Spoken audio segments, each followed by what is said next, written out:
Welcome to Cannabis Podcast. Hello, I'm Mario Tonaguzzi with Edmonton's podcast on Canada's Podcast Network. Joining me today is David Tiefenbach, who is owner of Atta-Boy Property Inspections. Thanks, David, for joining us today. Yes, absolutely. You're welcome. All right, super. Let's start with just an explanation of what Atta-Boy is and what it does. Atta-Boy Property Inspections. We're a home inspection business. We do mostly residential. We've stayed a little bit out of the commercial side of it for now, but we do everything from rooftop to sewer line for the buyers looking, and also pre-listing inspections for any sellers out there. All right, super. How did this start? How did the company begin? Well, my background is in plumbing, HVAC, gas fitting for the last 26 years, and I needed to find something different. I had enough of the plumbing days after 26 years of that, and I was always told that I would be a good property inspector. So I actually had a friend at the time who owned a property inspection business, and we were actually in the same B&I chapter together, which is a business networking chapter. And, he always said to me that, you should think about one day about being a property inspector. So I took his advice and went and got my license and started that. All right, super. And tell me where the name comes from. The name Atta-Boy came from, I didn't know my first name until I was about 3 or 4 years old. My mom and dad always called me Atta-Boy. So, and it was a name that kind of stuck with me through a long time. And coming up with that name, like to name this property inspection business, it just made so much sense to use it. So, okay, super. Now, you must see, like, on a daily basis, some weird stuff out there, right? And in homes, anything come to mind as some of the weirdest stuff you've seen in a house during an inspection? There's so many different things, and it's obviously we find some of the sad things during foreclosures. Some of the lifestyles that people have left, like maybe renters or anything like that. But there's some things that the home you do it kind of renovation guys. It's always fun to see what's going to be around the corner for sure. We see sometimes exhaust systems that are just dumping into other rooms. Lots of electrical issues. Lots of people like to play with their own electrical, which is kind of surprising. And scary. Yeah, electrical and plumbing are two biggest things that we find that are pretty crazy stuff. Okay, a couple of things about what you're headed here with the company. And I understand you're looking for franchise opportunities for people. Yes. Since I was in the trades, for the last 26 years, and I wanted to find something different for sure. And I'm out there right now looking for people that are like me, who wanted to, in their late 30s, mid 40s, that want to look at maybe doing something else and have a really good lifestyle doing it. We have set up Atta-Boy Property Inspections to franchise, and we want to concentrate more in the Western Canada side first. We sold our first one here in Edmonton only about 4 or 5 weeks ago, and we have one pending right now in Vancouver. So we're off to the second one to get started. And we have a fantastic opportunity for anyone really with a really good work ethic to get started for sure. Okay, and the other thing I wanted to ask you about is you seem to have a bit of a tug towards youth in trades. Tell me why you think that's important and what you're doing about that. Yeah, next year we're going to start taking some applications, and this is all free, of course, and this is unbiased. I'm looking to get youth involved, younger guys. And we're going to start taking applications from ages anywhere from 15 to 19. guys or girls that are looking to get into trades. This is going to give them a perfect opportunity to come and look and shadow me doing property inspections and to learn about residential home construction. We've also set up where they can go spend some time with plumbers, electricians, framers, insulators, during the summer holidays, to see if any kind of pique their interest on any kind of trade that they may like to get involved in. And then also they have the home inspection side too, training with us if they want to, for sure.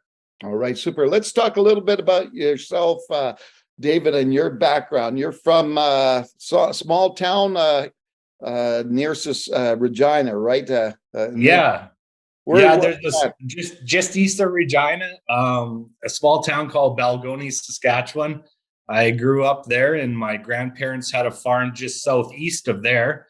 You know what? I grew up on the farm. I mean, that's what we did. A lot of families went out to the lake, and my family went out to the farm. That was kind of where we went, and I remember the farm life, the harvest season very vividly. It was one of my favorite times of the year, for sure. And, I grew up hauling grain at the age of 10. I think I was hauling grain already at the age of 10 and on the combine and stuff like that. So I remember my grandpa sent me to go get the mail. And this was about a 15-minute drive from the farm. And I took the 1960 Pontiac for a ride and went to the post office to get the mail. And on my way back, I was actually pulled over by the RC&P officer. And I was probably a couple of miles still from the farm. And he walked up to the car and tapped on the window and rolled down the window. And he looked at me and he kind of smiled and he says, "How old are you?" And I said, 12. He says, "What the hell are you doing driving?" And I said, "Well, grandpa sent me to go get the mail." And he kind of said, "The reason why I pulled you over was just to look at the car." And I said, "Well, I'm only a couple of miles away from the farm." I said, "Why don't you come and meet my grandpa?" He says, "Well, I'll be following you, just to make sure we get there safe." So we pulled into the yard and grandpa came out of the barn and walked the police officer around to show all his other cars. And that was the end of that story. So, yeah. Interesting. I remember that so perfectly. It was just such a funny moment. No kidding. What did you think you learned from growing up on the farm? What kind of lessons do you think you learned that have suited well for you in your future career and business? I think it's the work ethic. I mean, my grandpa was a workaholic. My dad was a workaholic. It was just hard work, and we were never afraid of hard work.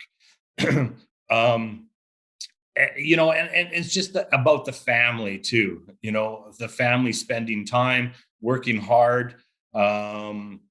It was just a lifestyle that I don't know if you see it too often, too much anymore, but the farm life was something special and something that I never forget and that I take credit for actually doing and being involved in, for sure. Yeah, and the same question really about growing up in Saskatchewan. Absolutely. Growing up in Saskatchewan, we're all farmers, really, to be honest with you. If you lived in a small town, we are all part of some sort of farming life. Small town, a small group of friends that you grow up together, and just that lifestyle of everything, of just a family kind of environment. It was actually really nice. Okay, super. So what got you into the plumbing and gas fitting business? My dad was a tinsmith, a Lennox dealer, HVAC guy, and he ran a plumbing heating business in Regina. So when I finished high school, I went right into the plumbing trade, and just started with him. He ended up retiring in about 2004 and moved to BC. And my mom and my sisters were already in Calgary. And so I decided not to stay in Regina at that time and moved. I actually ended up moving to Calgary first in 2005 and started with a plumbing company there for a little while. They had some management problems here in Edmonton, so they actually moved me into Edmonton 3 months after, and I started their office here for them. And then in 2006, I started my own plumbing business. What was it called? With Piper Plumbing. And so how long did you have that? I had that up until about early 2018. I sold it off to a couple of employees. And then I was kind of in and out of the cannabis industry, or looking to get into it a little bit. And it just never went my way. And then that's when I looked at doing my license for property inspections. So once I got that completed, I started Atta-Boy property inspections kind of late 2019, and never really did anything with it until 2020. And then that's when it kind of took off.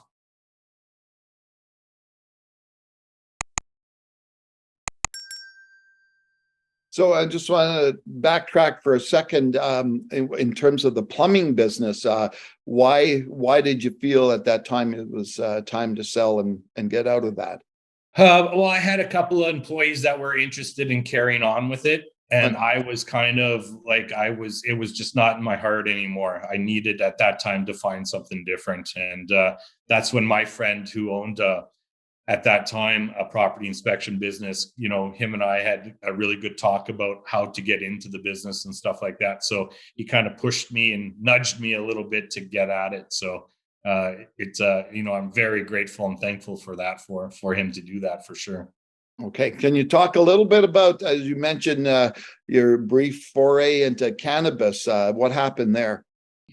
Yeah, I mean, the cannabis industry was still out of a gray area at that time. And it was something that, I thought if I could get in the door running, it would really take off to kind of be the first one.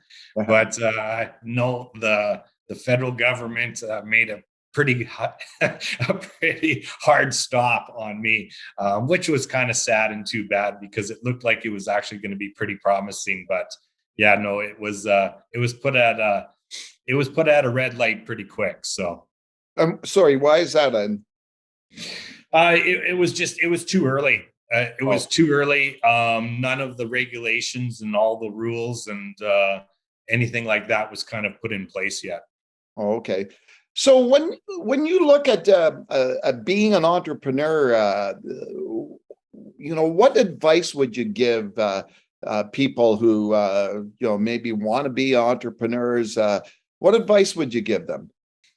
Well, I think being an entrepreneur, you're born being an entrepreneur. I think you should know if you're going to be an entrepreneur before you even become into that. But I mean, it's always something that there's always a little bit of a sacrifice. It's a lifestyle for sure. It's you have to love yourself. You have to know exactly who you are, and you have to find your passion before you get involved in anything. I had a passion of home construction. My background in the plumbing, HVAC, gas fitting kind of fit that passion. Yeah. And my customer service, my plumbing company was mostly plumbing service. So, I had all that kind of set up and ready to go.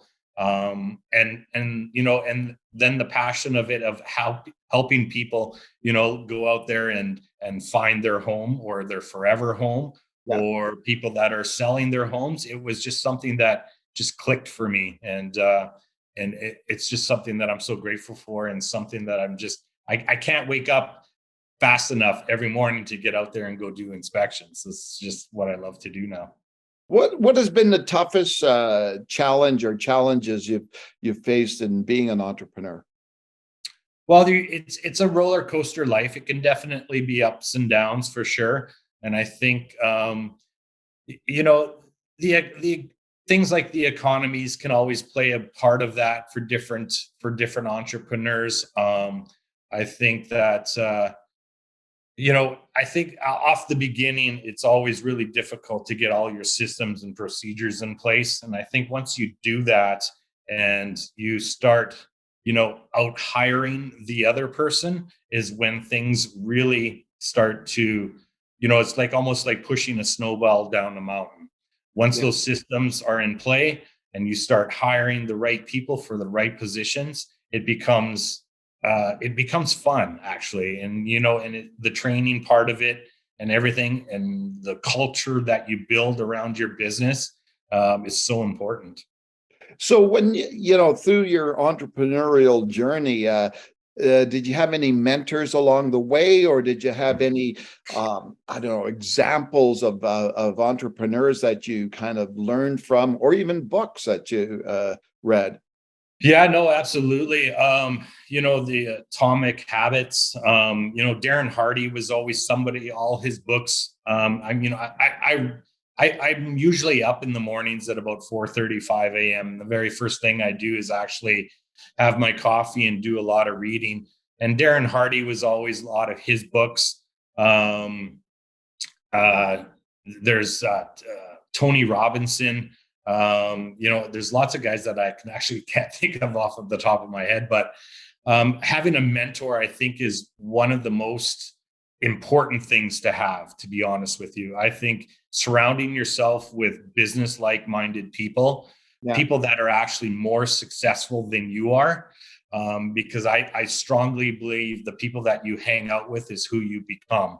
And my mentor was someone who is who's been a business coach, who's sold franchises, who's been in the the corporate side of things, and having somebody beside you that you can actually have those conversations with is key to success for sure. Absolutely. Okay, what about doing business in Edmonton? What's that like? You know what? I when I first moved into Edmonton, I was a little skeptical for sure. I mean, it was going into a larger city from Regina, and it took a little bit of time to get to meet some people and stuff like that. But doing business here it's fantastic. The growth of the city is amazing. I love the downtown life here. I've been in Edmontonia now for since 2006, and I think it's a fantastic place to do business. Okay, $1 million question though. Football, Mhm. Elks or Rough Riders? You know what? Being born in a Saskatchewan farmer, that green rider blood will always be in my body for sure. It's that Rider Nation in Regina is something special, and it's something that I actually miss. But that is one thing that will never go away. Yeah. Well, being also from that eastern part of Saskatchewan, you could also be a Blue Bomber fan, I guess. But You could too. Yeah, that's true. So let's talk a little bit about the personal side of things, David. Obviously, everyone knows that being an entrepreneur, it's basically a 24/7 job. It's, you're either doing it or thinking about your business. But what do you do outside of that to get that quote unquote work-life balance? Yeah, that's something that I'm working on. I mean, it's really busy, starting this business and then getting into the franchise side of it. But no, I find time. I love going to the mountains. I mean, I love seeing Jasper and Banff. I do a little bit of downhill skiing. I love the hiking. And just spending time, I'm, like I said, I was an early morning riser, so I like going to the gym. You can find me always running stairs in the river valley. Edmonton downtown is beautiful, walking around and stuff like that in the river valley. So you know what, I try to get out as much as possible to just downgrade a little bit and spend time for myself for sure. Well, right now, in the bio that you sent me, you talked about a dream being having an acreage. Maybe can you explain that and what you'd like to have? That's a goal for me that's becoming a reality now. I'm actually just starting to look for the land. I really love going just east of Sherwood Park, kind of by that Ardrossan area. I have some land that have picked out and some blueprint drawings in my head of a home that I want to build. So I'm looking at doing all that early next year. So What will you have out there? you know what? I've always pictured a couple Clydesdales walking around, roaming around the acreage, and definitely an outdoor pool, an outdoor kitchen, and maybe a brick old oven for pizzas and stuff like that. So it was. I want to build myself a little bit of an oasis out there for sure. All right. So, but in many ways, back to your roots. Mm-hmm. Absolutely. You know what?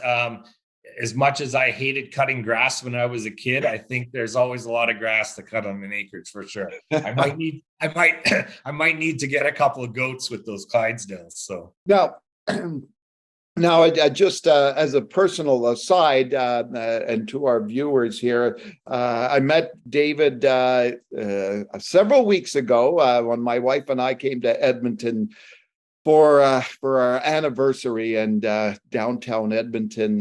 We met David sitting at the bar at Bodega Restaurant, a great Italian restaurant down there. So I'm kind of curious of your lifestyle. You live in the heart of a downtown core to go out to an acreage outside the city. How is that transition going to take place? And more from a mental perspective. Yeah, you know what? I think that farm life, that acreage style has always really been there for me. But I do love the downtown. I really do. We have some fantastic restaurants down here that, as you know, down 104th Street there where we met. I think I'm always going to be traveling back into downtown to hit them up for sure. So. Okay, super. Now, if you don't mind, David, one thing you shared with my wife and I that evening was your family's connection with the church. And can you maybe talk a little bit about that? And yeah, I mean, we just outside of Montmartre, Saskatchewan is where the homestead is. And we have great grandparents who homesteaded there, actually built the church there back in, I believe it was 1905.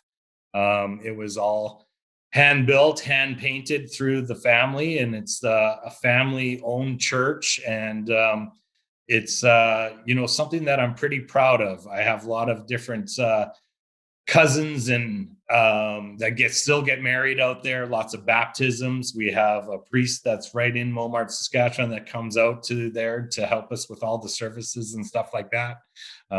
We spend any time that I go back to Regina, I drive out there obviously to see the homestead and to visit the church. It's been in the family for many generations, and it's going to continue to be, and it's just something that we're pretty proud of. All right, super. And one last thing, David, if people are interested in franchise opportunities with Atta-Boy, how do they reach out to you? Yeah, they can go right to the website and click. It's basically click the franchise opportunity page. I'll get a form that comes straight to me that'll go to the franchise team, and from there we'll reach out to you with a discovery call. All right, super. Well, thanks very much for joining us today, David. Absolutely, it was a pleasure. Thank you. All right, super. That was David Tiefenbach, who is owner of the Atta-Boy Property Inspections in Edmonton. My name is Mario Tonaguzzi. I'm with Edmonton's podcast on Canada's Podcast Network. Thanks for joining us today.